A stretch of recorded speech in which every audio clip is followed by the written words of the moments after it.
No, nothing's so easy, right? No, I again came to the same question when I finished Berkeley. I wasn't set that I wanted to become a faculty member, and I did apply to universities and to industry research, and even to a couple of startups. As I said, I always liked to draw and geometry and so forth. I decided to go for architecture. There are these key moments that could have changed things so significantly, right? That, for example, finishing my master's, had I decided to go to one of those startups. Last year of high school, in the first half of my first year of high school, I was an exchange student to the US. Welcome to the Immigrant Computer Scientists podcast, where we talk to computer scientists who immigrated from their home countries for study or for work or for other reasons. In these oral history interviews, you will find established and renowned computer scientists from across academia and industry narrating their experiences of immigrating from where they grew up to a completely different land, often the US. My name is Indy Gupta, and I'm your host.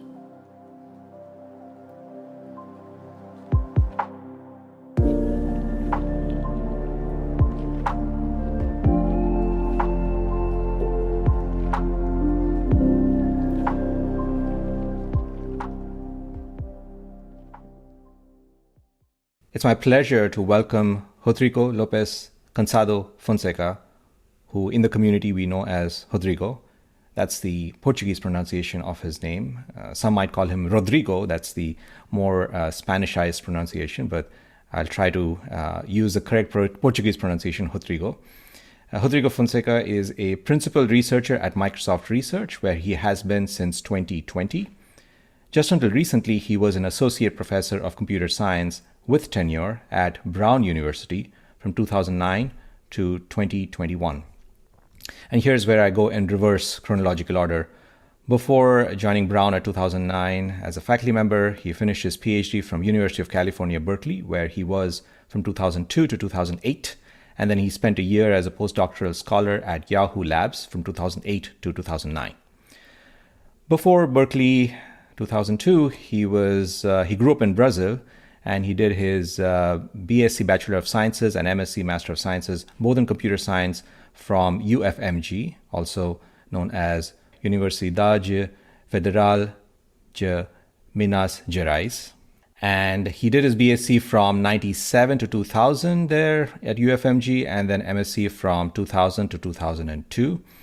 In 1995, as he was entering UFMG, among 42,000 candidates for the entrance exam, he stood first. I'll ask more about that later. Rodrigo is known for his work in the community on networking, on systems and distributed systems.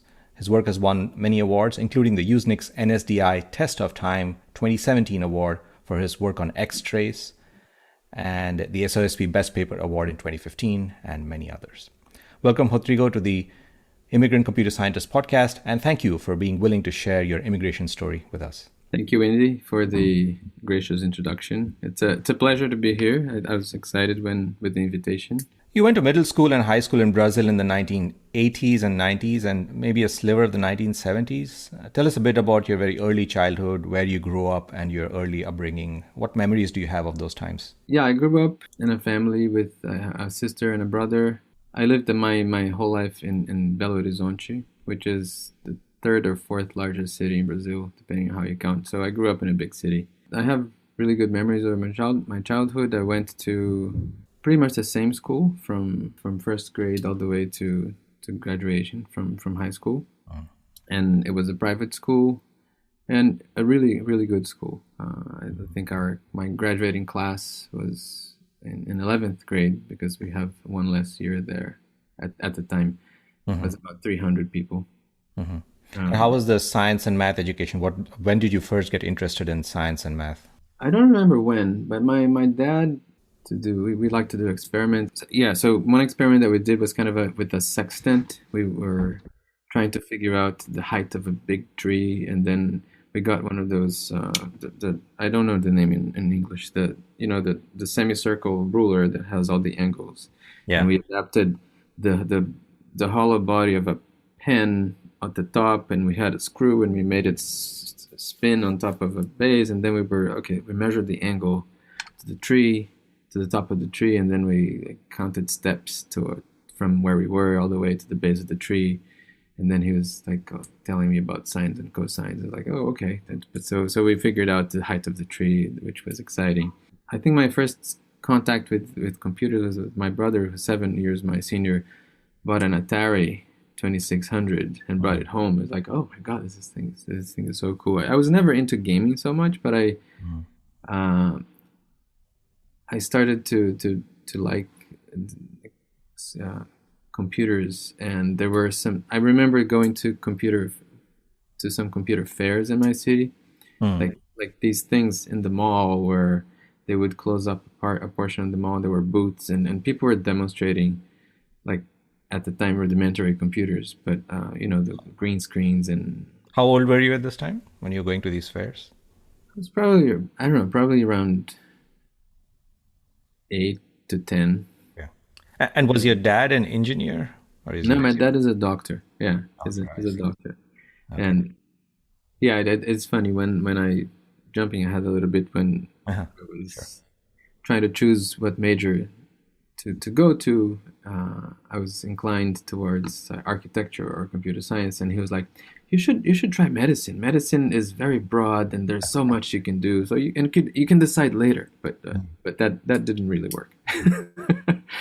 But no, I remember going to these fairs, and there were some early computer graphics screens, and I always liked to draw a lot, and I would see these, or I think there was an SGI workstation in one of these fairs, and they were showing, 3D. There's an app that got an audio file and transformed it into this rolling 3D landscape of the wave sounds, and then all sorts of early raster computer graphics got me really excited, and so I started begging for a computer for my parents. I think my mom still has this. I made a little diorama of one of the computers that you could buy at the time with like matchboxes and a cutout from the magazine ad for that computer. And at the same time, there was an old typewriter that I had in my house, and I would draw out lines with very faint pencil lines, and then I would put the paper in the typewriter, and I would type letters like to form ASCII art with it. So it was, and then finally I managed to convince my parents to give me a computer. My first computer was an MSX computer. What age were you at this time? 10 or 11. And was that computer just for you, or for you and your brother and siblings as well? Just for me. My sister was 3 years younger, and my brother was 7 years older, so he was onto something else at the time. So I would spend a lot of time. I learned to program BASIC on this MSX computer, which is a standard that was pretty much popular only in Brazil and in Japan. And did you just teach yourself, or did you have manuals that you read, or did someone teach you BASIC? I remember like there were some little kids magazines that would have like basic scripts that you could write. There were. I think I took one basic course, and I was probably in 6th grade, I think, and I really liked it. And I would go back home and start to draw. I always liked drawing, so I would draw these like progressing lines that would make hyperbolas and things like that. So I just was very interested in this. And I also liked sciences and math and physics in school, just naturally, and was quite good at it. One thing that is interesting about the educational system in Brazil is that, differently from the US, like everybody in the same year takes the exact same classes. You're sitting in the same classroom and the teachers just come, right? So there's not a lot of choice. So there's a prescribed syllabus and prescribed set of courses that everyone takes. Yeah, exactly. And I think it's probably like that in many countries, right? In the US it's different, that you have to have, like, for example, this figure of advisors that help you choose which classes to take is completely non-existent. Electives, yeah. Sometimes classes would be too easy, and the system, I think it probably has its advantages, but one disadvantage is that it has some people that are behind and some people that are bored, right? Um, I was usually done with my things early, Mm. and I would some teachers were good, and And there they was no way of jumping ahead in grade or anything like that. That was not a thing that was done back then, like that here was in not the a US. thing that no, I there was nobody that would jump grades, I think, and so the year was divided in three quarters, and you basically had to have 60% of the points to pass the year. And people, if you, the other thing in the system is that because you're taking this whole package of classes, if you fail one subject, then you have to repeat the whole year. And But the exams, were they spread throughout the year, like you mentioned? Was there one big Uber exam at the end of each of these quarters, or how was the exams? usually there was one main exam for each subject in the end of each quarter, and probably a mid-quarter exam for each subject as well. That would vary, but there would always be these quarterly exams that you have to take, and so you had to had 60% of the points of the year to be able to pass the year. But they distributed uh, more than 60% of the grades, or around 60% of the grade within the first three quarters, and so usually by the end of some people by the end of the third quarter had already achieved the 60 points and would just uh, be done with the year. But I this would usually happen to me, but I would keep going. And could you, during a quarter, could you slack off and then just come back and do well in the exam, or did you need to keep doing well throughout the entire quarter? It was totally completely based on the grades that you got on the exam. So it would be possible to do that, although there were some points that were given for homeworks, and again, there were midterm exams. But I don't think I ever did that. Was programming or computer science taught in the school? No, it was not. It was a pretty good private school, but there was not. It was definitely not part of the curriculum. There were some people who were into this, but it was completely outside of the curriculum, and the school didn't have courses or anything like that. And how many of your friends in school do you think were learning programming? This is back in the 80s and 90s. How many of them do you think were learning programming or using computers? Just an estimate. I think very few, like probably a handful. Yeah, I have one friend who was, when we were probably early high school, he was an exception. He learned to program on DBase and Clipper, and then he started teaching in a uh, local school that was offering these courses, and then he started working on this company that would do little databases for small and medium business. So this he was still in his early years of high school. He had a job and he was working on this thing. Oh, wow. And interestingly enough, like he decided to once he was done with high school, he was decided to not pursue anything related to this. He ended up doing medicine and then becoming a lawyer later. But that's a totally different story. But yeah, it was not a very common thing. So there was a friend of mine who was really into computers, but he was really into flight simulators. So he was not so much into programming as using. Yeah, we bought an Amiga computer at about the same time. So this was my second computer, was Amiga, and then the Commodore Amiga at the time was like so much ahead of the PC in terms of what it could do in multimedia. I had a friend who was into music, and we would go to my house, and we would like do sequencing of all sorts of sampling and sequencing of music, and I could do more graphics. Going back to the educational system there, the way that it works is you have free universities that are public, and they're the best ones usually are, and the ones where you do research and everything are the public ones. And my city happened to have one of the best public ones, UFMG, because the state itself is among the three or four wealthiest states in Brazil. And even among schools, you mentioned you went to a private school. Yeah. I presume that there are public schools as well, and that some students go to public schools too. Yes, absolutely. There's a whole system of public education, and you can go for free, but the quality varies a lot, and it's actually sort of an unfortunate flipping of the system, in my view. At least this was what happened back then, in that you have good free public universities, and they had entrance examinations, and the admittance to the university, differently from other places, it was solely based on the score that you get on this exam, regardless of any extracurricular activities that you did, anything.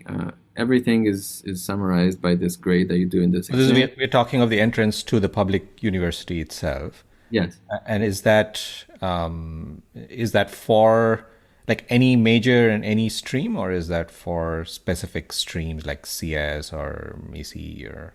So the system has changed today. When I did it, you would basically choose a major and a program of study, such as architecture or medicine or computer science, and then you would do this entrance exam, which was divided in two parts. One part was a big all subjects multiple choice test that everyone would do equally, and then depending on if depending on there's a second stage if you were classified. And when you say all subjects, this includes like subjects that go beyond science and math as well. This first phase was you would do all subjects in from the high school curriculum. So History, geography, social, everything. yeah, exactly. So depending on your marks on this exam, you would be promoted to a second phase of the exam on a separate day, in which you would do written tests. They're not multiple choice tests, and only on a handful, maybe 3 or 4 subjects related to the major you chose. This was in Portuguese or was it in English, the exams themselves? No, completely in Portuguese. And the schooling also was complete in Portuguese, or did you get to learn English there? Was science and math in English, or what was the proportion of So English? the language of instruction was all Portuguese. I had English was one of the subjects in my school, and everyone had language, but it was usually the standard. And I think in that case, it's similar to what you see in the US of the high school language curriculum. It's like, yeah, you had 1 or 2 45-minute sessions per week, and it wasn't enough to get you fluent or conversant in English. So it was common. I had, and many of my classmates had to, like, we would go to a separate English school to have, for example, 3 times a week, I had an hour English specific classes just to improve. So the science and math was all the textbooks, I presume, were also in Portuguese. Yeah. And I guess even the computers you used, was the documentation in Portuguese or was that in English? The first one that I had which was this MSX computer. It was in Portuguese, although they didn't translate BASIC, for example. So the language itself was in English. What I want to ask is that transition from doing science and math and parts of your programming in Portuguese to completely transitioning to English. Mm-hmm. Has that been an easy transition, a seamless thing, something that you never had to worry about or think about? Or was that something that required explicit conscious effort on your part? So I think this transition happened when I got into university, and we can talk about this a little later. But I basically started doing research in my first year as when I joined computer science, and that involved reading pretty much all the articles in English, and but by that time I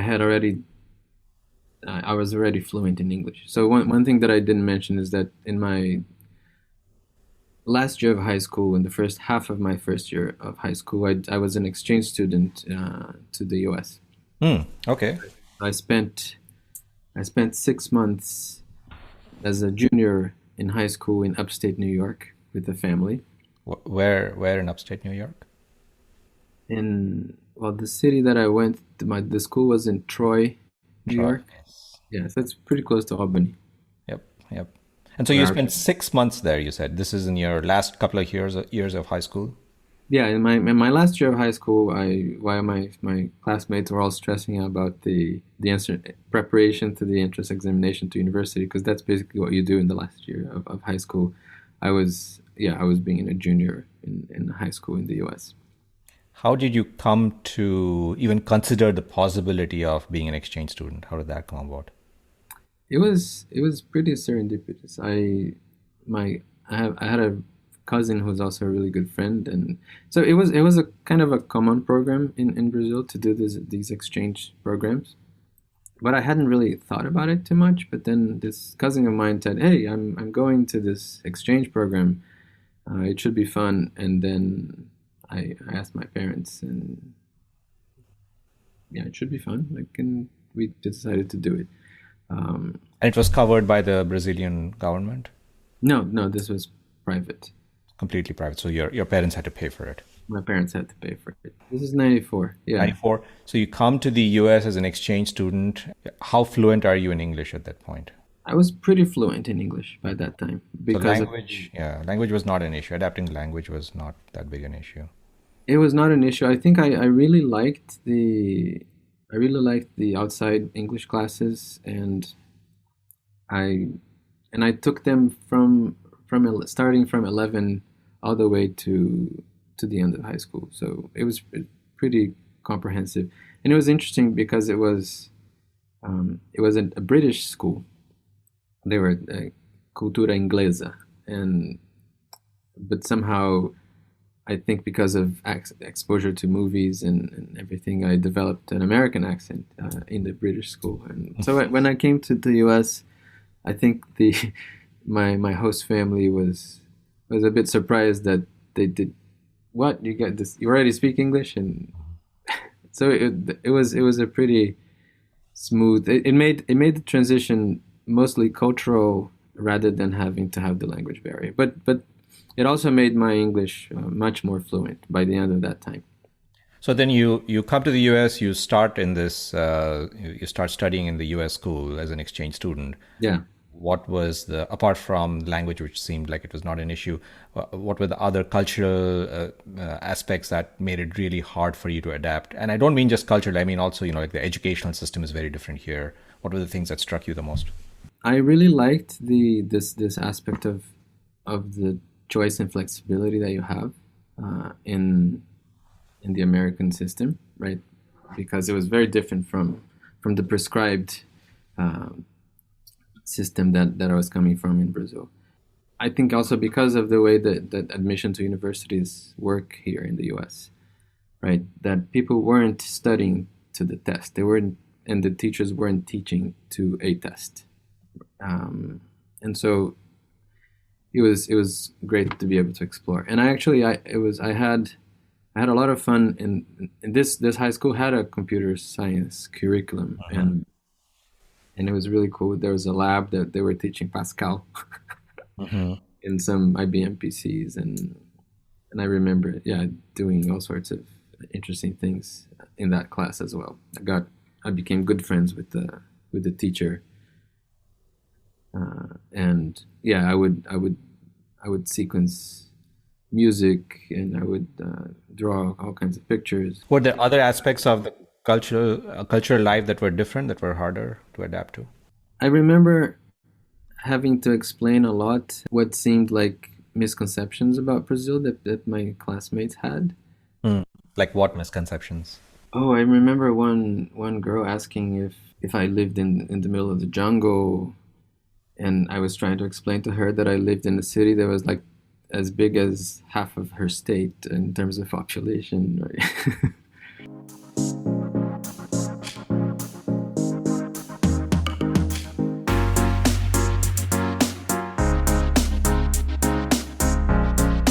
This is the Immigrant Computer Scientist podcast interview with Rodrigo Fonseca, principal researcher at Microsoft Research and former professor. The preparation for the university entrance exam, did students go to special classes, special coaching, or was it just the school education that sufficed? It was pretty common and I did that too. So besides school, which was pretty much focused on that, there was these extra supplemental things that you had to pay on the side that would go over the subject. Because in the last year of high school, there were still some subjects that had to be taught that hadn't been taught in the previous year. So that was still part of the curriculum to be covered. And then in these supplemental courses, people would go in the afternoon and in the evening and review, the previous year's curriculum to make sure that you could, and you do practice tests and everything. Again, this is another thing that you have to do out of pocket. And I think it comes back to something that I was going for a bit earlier, which is despite the fact that you have really good public universities that are free, it turns out that in the end, the people who could afford to go to the better private schools, and in this last year, for example, afford even to go to these extra supplemental courses, right, to be really good and really well prepared for the entrance exam. Those are the ones that ended up taking the spots in the university. These supplemental courses, did they cover mainly the school subjects, or did they cover also the specialized, like computer science programming kind of courses for the second? No, these were really focused completely on the format of the exam. It was this is what has been these questions, practice questions from past years. It was really super narrow focused. I see. How did you prepare for the second stage of the exam? You mentioned the first stage is kind of broad, it covers a lot of subjects, but the second stage is more focused on computer science. How did you prepare for that stage? So so the second stage was still focused. It was the selection of subjects was specific to different majors, but it was still drawing from the high school curriculum. So, which means that if you're going to do medicine, then you're going to have a very strong biology second stage test. If you're doing computer science, but also engineering, then you would have to do math and physics and chemistry. But there was no computer science, for example. I see. So no like programming or computer science kind of questions, but more general math, science, physics questions. Yeah, but the questions were just much deeper. So the supplemental classes that you mentioned, is that, I know there are many countries in the world where when there are entrance exams to universities, the supplemental classes have their own economy. There's an entire marketplace of supplemental classes. Is it like that in Brazil as well? Yeah, it's exactly like that. There are some in many cities you will find also students who recently entered university. They will form like little cooperatives and will offer free classes for those who cannot afford the ecosystem class. But these are exceptions. Like, it's a whole industry that survives in the gap between the schooling and the exams.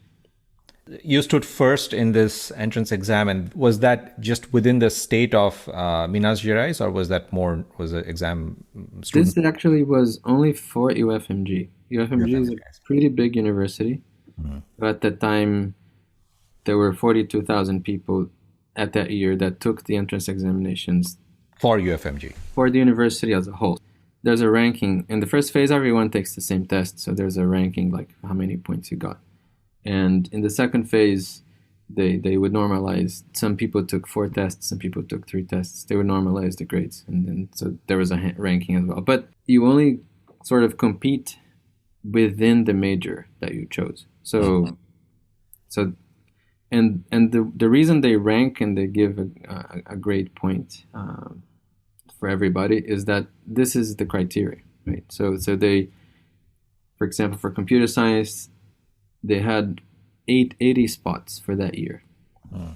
And so they go to the list and they say they invite the first 80 people that decided to take the computer science exam.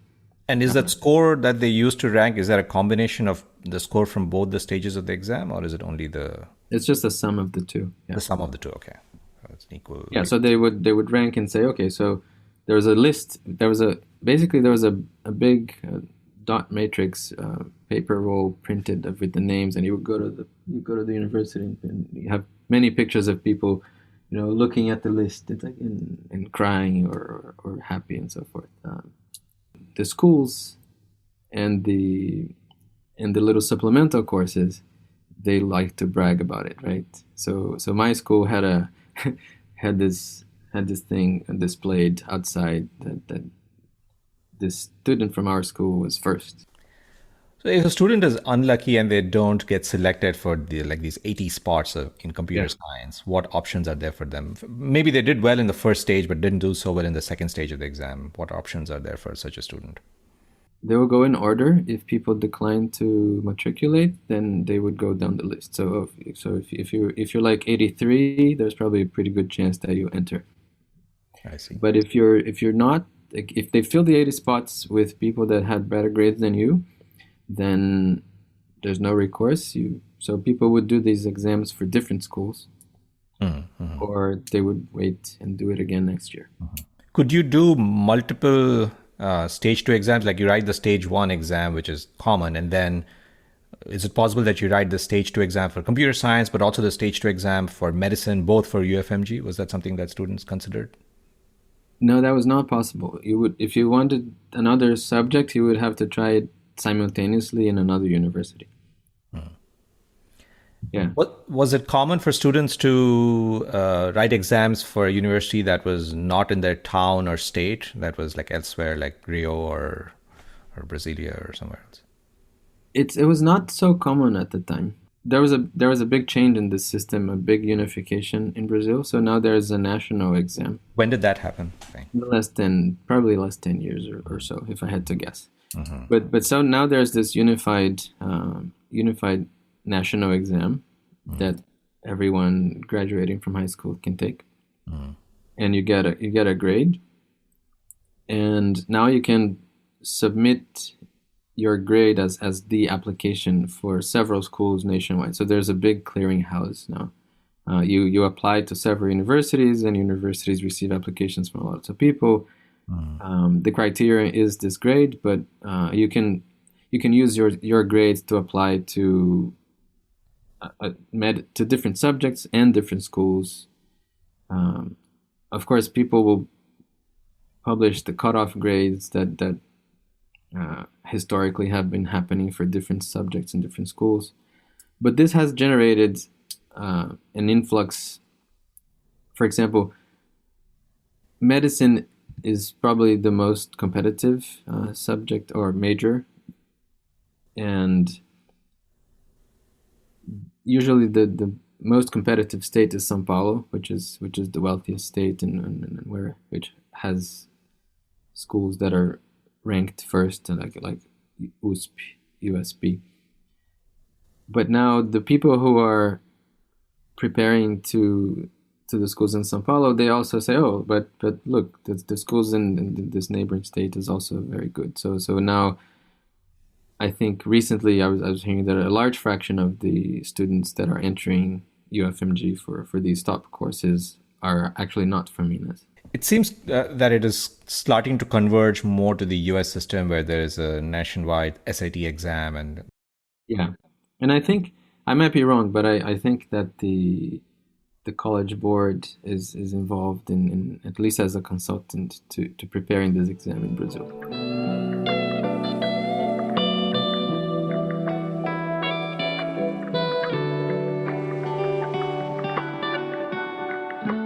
returning to your timeline, so you're going to prepare for this exam and your dad is telling you, hey, consider medicine. And you're like, well, what about computer science? Or how did you handle that? So there's a twist. In fact, as I said, I always liked to draw and geometry and so forth.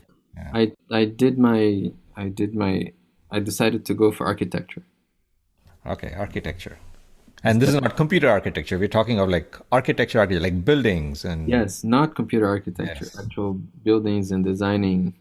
As I entered that, a good friend of mine who I met in the in this supplemental prep course, he actually ended up being number two in that tally Uh-huh. of the 42,000. Uh-huh. He entered UFMG for electrical engineering, and decided to apply to MIT Uh-huh. and to other schools in the US. This is for grad school he's applying? Undergrad. Undergrad, okay, I see. Yeah. Uh-huh. So he decided to try to do that, and I don't know if he applied to other schools, but he got admitted to MIT, and so he basically did 6 months of UFMG and went to MIT. I think it was early enough; he didn't even have to transfer; he just started afresh. I see. And that set me. I did my first year in architecture. I liked it a lot, and but that set my mind. Okay, yeah, actually, this would be really cool. I was seeing, what he was doing here, and I thought it would be really nice. So I decided to, in the end of my first year, I decided, okay, I'm gonna try to transfer, and so I got applications to a couple of universities in the U.S. I came to visit him at MIT. I liked it a lot, but at the same time, as a plan B, I had decided that I wanted to switch to computer science. I was fascinated by the computer science for the library at the computer science department in the university. I would spend more time there than at the library of the architecture school. And although I really loved the 3D and modeling programs, I remember thinking at the time, no, it would actually be cooler to write AutoCAD than to use AutoCAD. And so unfortunately, I had to do the entrance examination again 2 years later. So the first time you wrote the entrance exam, that was Architecture. for architecture. Okay, I see. So now that you want to change your major to computer science, you have to write the entrance exam again. Yeah, even though I'm in the same university, it would be possible to transfer, but it would take one extra. It would take longer. So I say, okay, I'll just do the test again. So I passed again, and I entered computer science.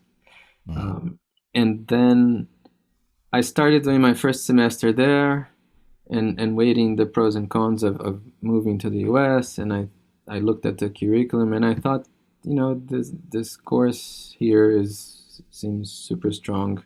I think I'll be able to learn what I need here, and maybe go to the US later. And so I decided to stay. There was a professor, Professor Virgilio Almeida, who had just come back from spending some time at BU with Mark Crovella, and he happened to be, my algorithms 101 teacher, instructor that semester, first semester.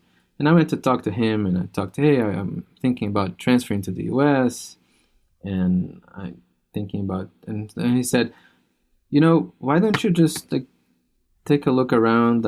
I'm starting to do some research on the internet, and maybe you can join the group or start reading a couple of things, and then you see. This was while you were still in the BSc program, or when you had moved to the MSc program?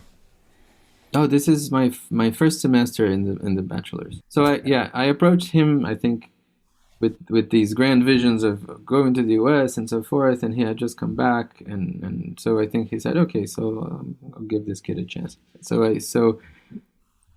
I remember this first conversation that I had. This is 1997, because I had spent the first 2 years in architecture, right? And so 95 to 97, you were in architecture, then you wrote the exam again in 97, and then 97 to 2000 was when you did your BSc in computer science. Yeah, so I was able to transfer credits from architecture, from the basic science part, like physics and so forth. So I cut short my 4-year program to 3.5 years, my computer science, which was good. Architecture was originally 5 years. Yeah.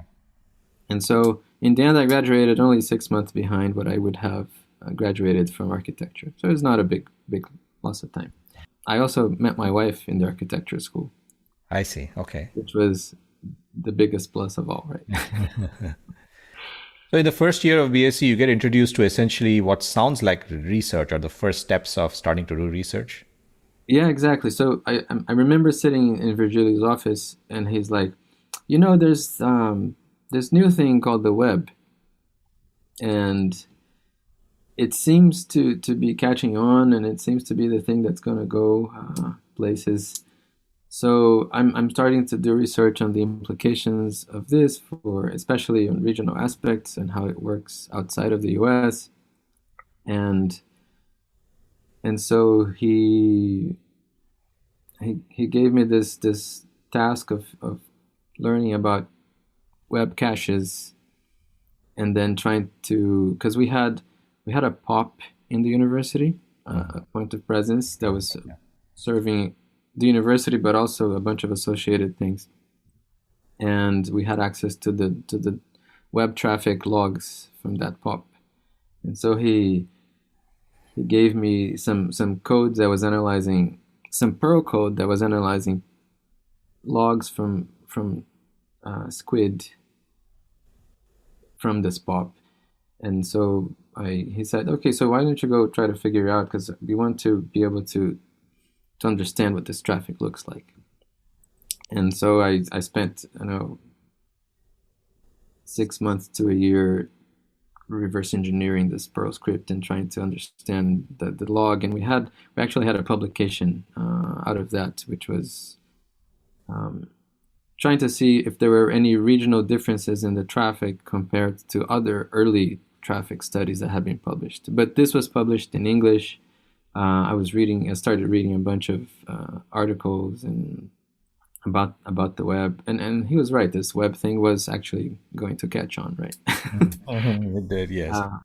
And I didn't look back. I did research in his group all the way to graduation, and I did my master's with his group as well. You started research very early.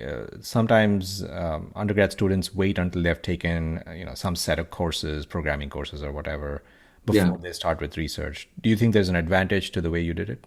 I think looking back and as my time even to my time as professor at Brown, one difficulty that I've had with engaging or getting a lot of work done with undergrad researchers is that they start too late, right? So people would come to me in the middle of their junior year or sometimes in their senior year, and it just turns out that the learning curve for many interesting problems is so steep that it's hard to get a lot done unless the circumstances really align, right?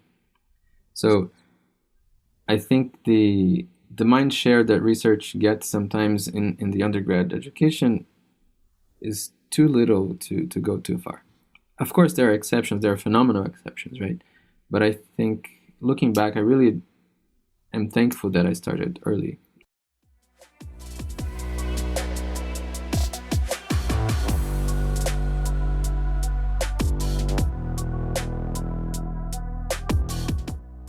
You're listening to the Immigrant Computer Scientists podcast interview with Rodrigo Fonseca, principal researcher at Microsoft Research and former professor.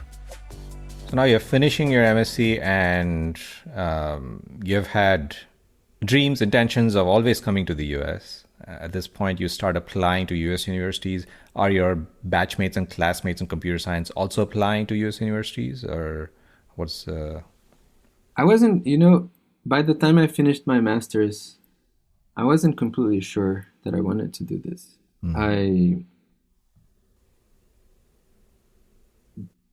At the time, there were a couple of startups in my city, but they were doing some interesting AI things, and this guy had gotten funding, and he was like, "Yeah, you should come work for us."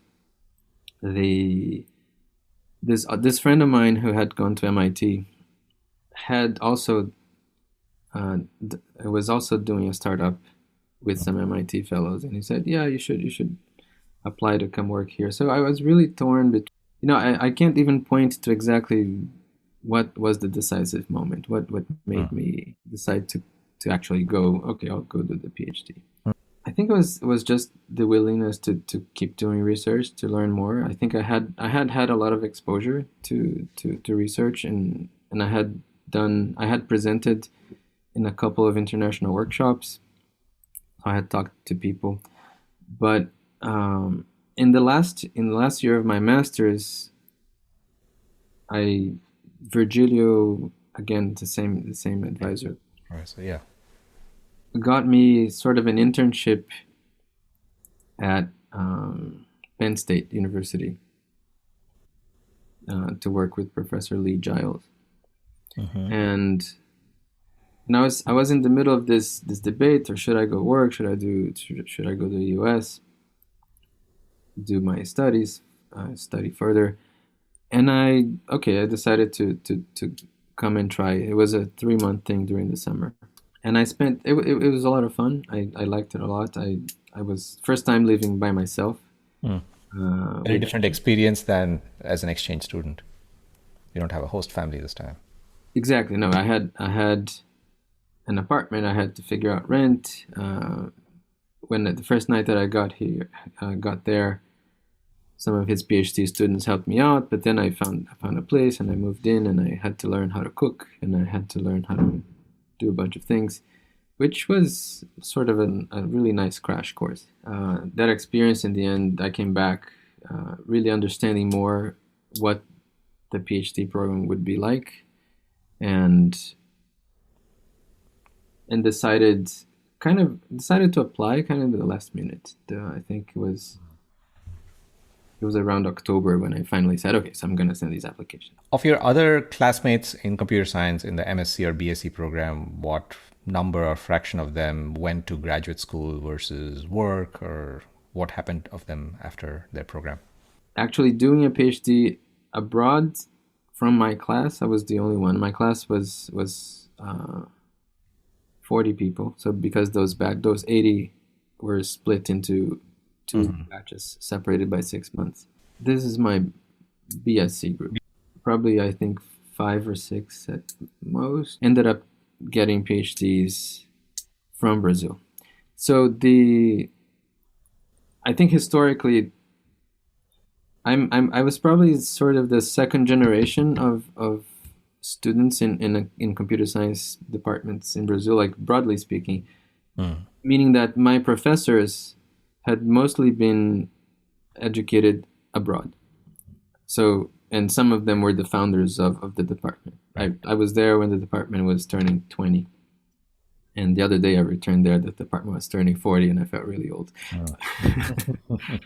But so there was a very strong government program to send people abroad and fund their PhDs in all sorts of places, with the goal of getting people back, right, to create the infrastructure.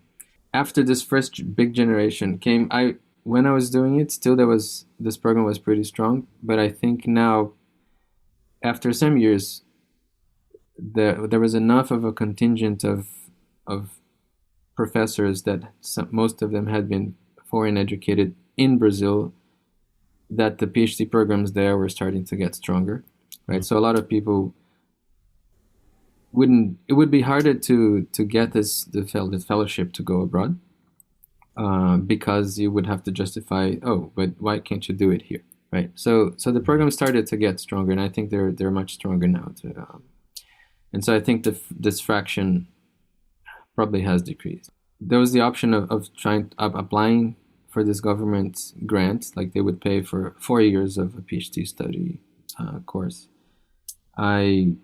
Because I think I had spent this time in the US, I had learned that most universities would actually fund their students. So I actually did not apply through the Brazilian program. Which has the advantage of that one comes with strings attached, right? You have to either go back and spend between 2 years and the amount of years that you spent abroad in a university, or you would have to pay back the government if you decided to stay. And so I wanted to keep my options open. Of the you said about six or so of your 40 batchmates did a PhD in Brazil. What about the remaining 30 odd students? Did they go into jobs in the tech sector in Brazil, or what did they do? I think most of them ended up being in the tech sector, in the IT sector in Brazil. Some of them actually are currently abroad. Yeah, but most of them actually remained in the IT sector doing different jobs. Like, so one of them became like a chief architect of a bank's of a bank's infrastructure, and some of them had founded companies. A good friend of mine founded a company that was providing technology for schools to connect with parents, and the most popular destination was probably not academic. You're in touch with the Brazilian universities and you see the stream of students coming from there. Has that fraction or proportion of Brazilian students coming to US grad schools changed? Has it increased? My my impression is that it has not changed. I I have seen over the past couple of years.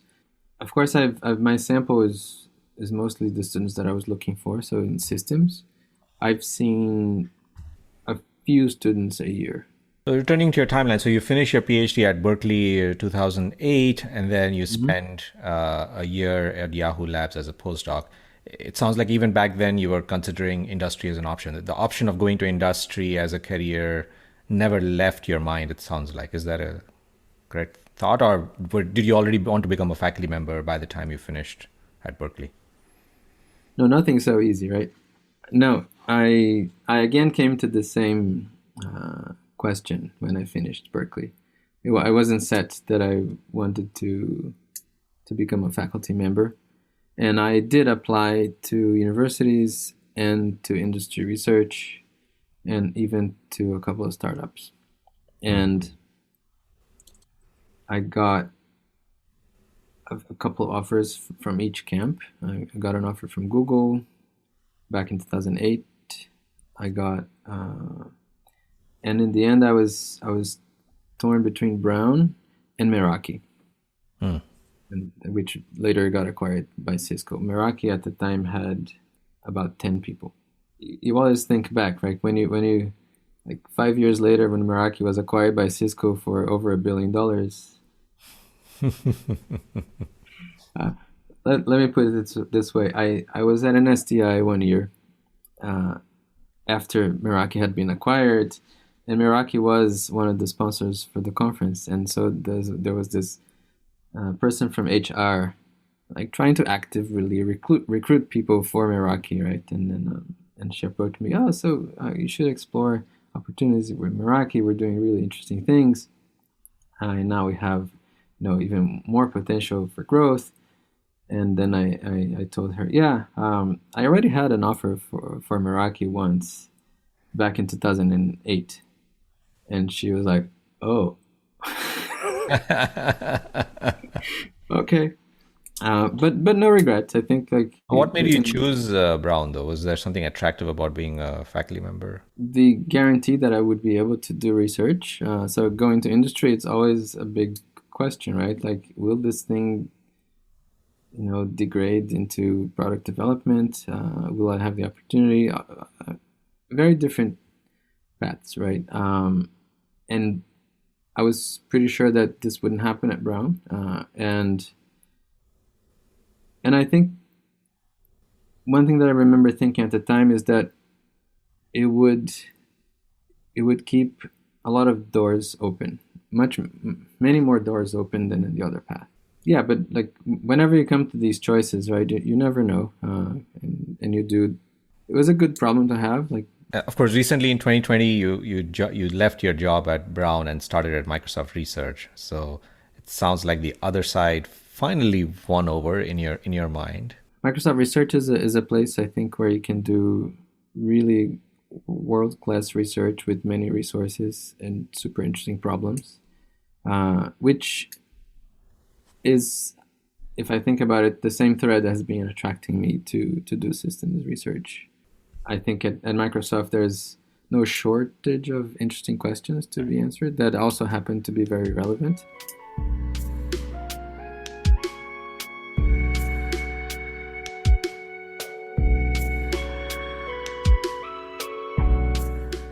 So I want to come to the last segment of our conversation today, a little bit of retrospective and perspective. So next question. So like all academics and people in industry, we face our share of rejections and failures. Hmm. You have philosophies or advice for people on your approaches to dealing with rejections and failures? One of the worst types is when you're working on this thing for a year and then you get scooped. If you're not facing this at all, then either you're too good or you're working on something that other people are just not interested in, right? So I think it's part of the game. Usually things are not zero-sum games, right? So there's usually a way around it, or a way that what you're doing can also improve things in a way, rather than having to stop or.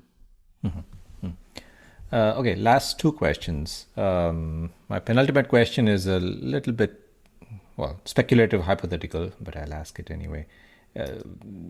Did you consider going back to Brazil as a faculty member or as a researcher at all? Did that thought even cross your mind? What would need to change in the Brazilian system for you to be able to go back? Unfortunately, the recognition and the payments that you get and the salaries that you can get in university in Brazil are much smaller than what you can get abroad, and this has this has caused an outflux of people, right, outside, even people who are already established in academia in Brazil.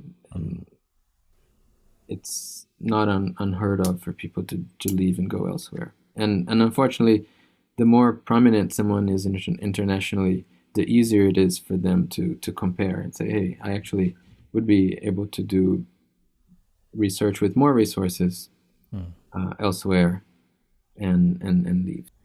There are some positive signs of improvement as well, right? For example, Google has its biggest office in Latin America in my city, Belo Horizonte, and some of my classmates actually work there from undergrad.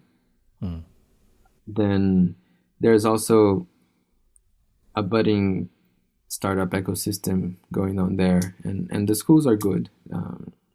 I think there is value for people to be outside, right? For Brazilians to be outside as well. Like I tend to think that I can help a little bit being abroad. I can still help Brazilian students. Last question, also a bit hypothetical, and I want to ask this because you've experienced life in U.S. schools as an exchange student, albeit for 6 months, but also in Brazil as well. And you already mentioned that the Brazilian schooling system is more prescribed. There's not much electives, while the U.S. schooling system is very different. Had you grown, again, this is hypothetical, had you grown up in the US and gone through the US schooling system, how do you think your career or your interests may have been different from your upbringing that you actually had? There are these key moments that could have changed things so significantly, right? That, for example, finishing my master's, had I decided to go to one of those startups, I have no idea where I would have been. Or I could have continued in architecture. I still liked to go to the library and look at like international architecture magazines and look at contests and things like that. So I think it could have been possible to have a cool career there. And I think I converted my love for graphic arts and drawing and so forth into photography, which is a hobby that I still have. It's pretty striking. Like when we moved here, like my wife and I finished my master's in June. We got married, and in August we were here. So in about 2 months, we both left our parents' houses. We got married. We went to live together. We moved to another country. So we had to learn. We created a very strong bond there. Yeah. So a lot of change in a very short period of time. Yeah. Perfect. And then when we moved from Berkeley to here, it was another when I finished school. She was pregnant, and I started teaching. So again, in a couple of months, it was just a lot of change. So Embraer is one of the most successful Brazilian companies. They compete with Bombardier for so they're between the third and fourth largest. This is a company that makes these relatively smaller airplanes that Yeah. a lot of the local airlines here fly in the US. Yeah, so there's Boeing and Airbus, right? That making the big planes, and then the second tier is Embraer and Bombardier. They make the 170s, and that's the smaller jets. But this company was very deliberate because it was a military investment. They created this school called ITA, the Institute Technical and Aeronautical. It was modeled after MIT, and it's still one of the top technical universities for engineering in Brazil. It's like it's very hard to get into, and so this was founded, I think, in the 70s, and they like super rigorous program, and they formed a lot of the engineers who then went to be able to work on Embraer, and they started building not commercial planes, but air like war planes, right? Military planes. And but it was like if you look back, what made it possible to have this high level company like doing top level engineering was this very directed investment, and very deliberate investment, and it was by the military at the time. Thank you, Rodrigo, for being willing to share your immigration story with us. Thank you for coming on the Immigrant Computer Scientist podcast. And in one of the few words that I know in Brazilian Portuguese, obrigado. Thank you so much, Indy, for the opportunity. I think it was really fun to look back. Some of these things I hadn't thought about for a while, and no, I think your Portuguese is very promising.